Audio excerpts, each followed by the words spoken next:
On the question of, US, Canada, religious freedom, etc., do they want to influence us? Answer is yes.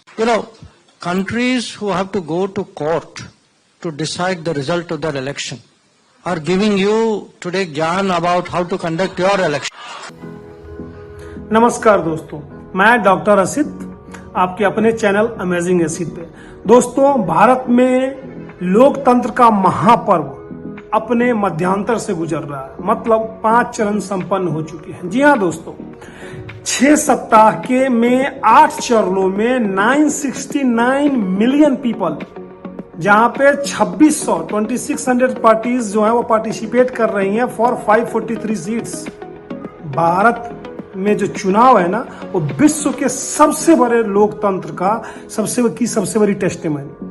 लेकिन मजे की बात यह है कि विदेशी शक्तियां इसमें इतनी ज्यादा इन्वॉल्व है और इतना ज्यादा ज्ञान दे रही हैं आज की डेट में हमें, और चीजों को डिस्टॉर्ट करने पर लगे हैं। हमें इसको पहचानने की आवश्यकता है, और शायद इसीलिए आवश्यकता पड़ी मुझे इस 5 चरण चुनाव के गुजर जाने के बाद वीडियो बनाने की। हाँ दोस्तों, आप विदेशों के जो अखबार हैं उनकी जो कटिंग्स है ले लो, चाहे वो BBC है, द गार्जियन है, वॉशिंगटन पोस्ट है, गल्फ न्यूज है, न्यूयॉर्क टाइम्स है। देखो आप उनके आर्टिकल्स क्या लिख रहे हैं। वो हमें सिखा रहे हैं कि कैसे वोट करना चाहिए। इंडिया में जो वोट हो रहा है आज की डेट में, वो निष्पक्ष है भी या नहीं है। खास कि उस परिस्थिति में कुछ ऐसे कलाकार, जी हाँ मैं उनको कलाकार बोलूंगा, चाहे वो जॉन सोरोस हो, ध्रुव राठी हो, सैम पित्रोदा हो, ये लोग अनर्गल बयान देकर के भारत विरोधी छवि क्रिएट करने की कोशिश, और खास के किसी पार्टी विशेष पर।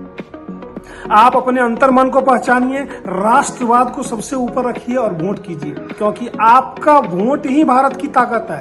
और आपकी इसी ताकत की बदौलत पिछले 10 सालों में भारत 5वीं अर्थव्यवस्था बना है। पिछले 10 सालों में आज दुनिया की किसी भी देश में इतनी हिम्मत नहीं है कि वो भारत को आंख उठा के दिखा सके। कोविड जैसे काल में भी हम इस तरीके से निकल के आए, और आज भी हमारी अर्थव्यवस्था दुनिया की सबसे ऊपर है।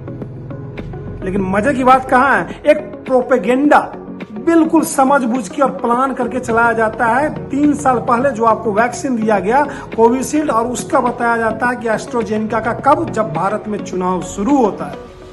इस चीज को आप पहचानिए, बड़ी से बड़ी संख्या में बाहर निकलिए, वोट कीजिए। और आपको मैं दिखलाता हूं जो अपने विदेश मंत्री हैं उनका एक वीडियो, पहले इसको देखें। On the question of, US, Canada, religious freedom, etc., do they want to influence us? Answer is yes. They do want to influence us, because many of these countries feel that they have influenced the world for the last 70, 80 years in the world order, and Western countries actually feel they influenced the world for the last 200, 300 years. So are they willing to, how do you expect someone who's been in that position to give up those old habits so easily? Why are these papers, which you mentioned, why are they negative in India? Because at the end of the day, they are seeing an India which is not, in a sense, compliant or with their image of how India should be. They want people, or they want ideology, or they want a way of life, or a social, as they say, people like us. They are looking for that class of people really to rule this country.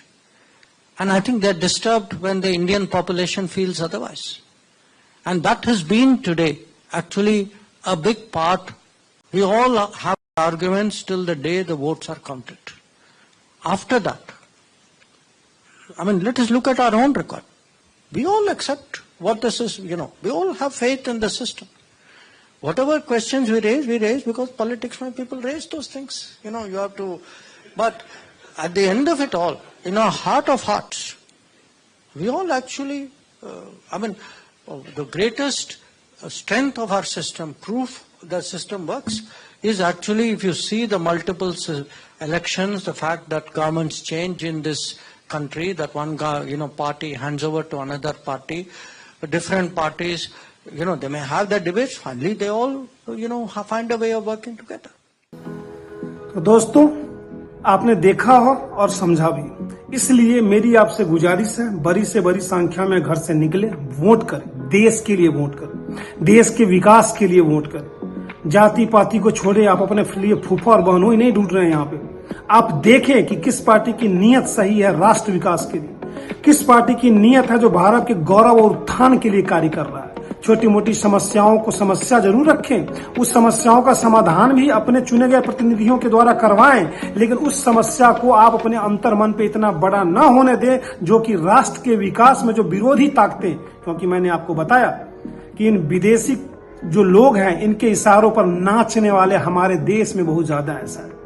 और यही राष्ट्रद्रोही टुकड़े टुकड़े gang के members हों या फिर भारत को तोड़ने की बात करते हो या भारत में तानाशाही की बात करके दिन रात गालियां देते और चिल्लाते हो, और यही लोग हैं जो कहीं ना कहीं भारत का पैर पकड़ के पिछले कई सालों में पीछे की तरफ घसीटा है और आज भी इसको लूटने की मंशा से इसको पीछे लाना चाहते हैं। संगठित होइए, वोट कीजिए, राष्ट्रवाद के लिए वोट कीजिए, देश के विकास के लिए वोट कीजिए, निष्पक्ष भारत और सशक्त भारत के लिए वोट कीजिए। धन्यवाद।